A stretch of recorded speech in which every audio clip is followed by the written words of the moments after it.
దేవునికి స్తోత్రం.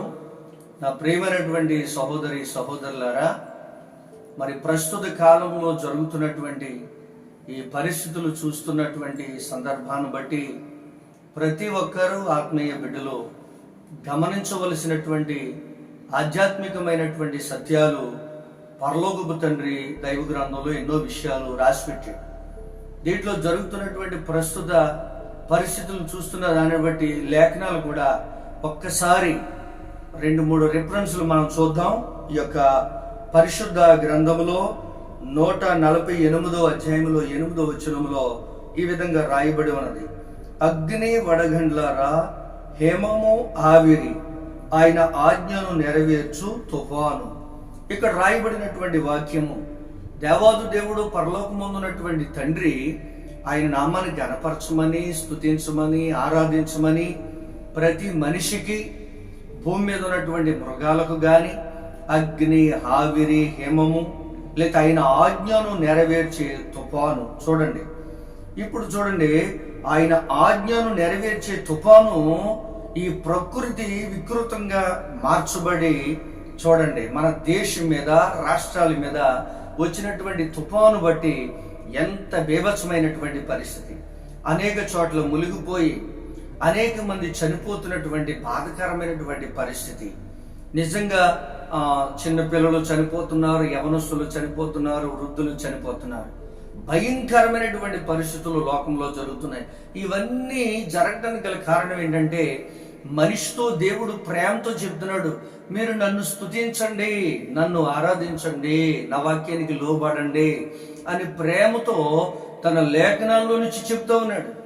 మనిషి దేవుని స్తుతించలేని బలహీనుడిగా ఉంటున్నాడు, దేవుణ్ణి ఆరాధించలేని బలహీనుడిగా ఉంటున్నాడు. కనుక ప్రకృతి అంతా కూడా దేవుని మాట అంటుంది. తల్లిదండ్రులారా, యవనస్తులారా, దేవుని పిల్లారా, మనం దేవుని మాట వినక, చూడండి, దేవుని యొక్క ఆజ్ఞను నెరవేర్చే తుఫాను.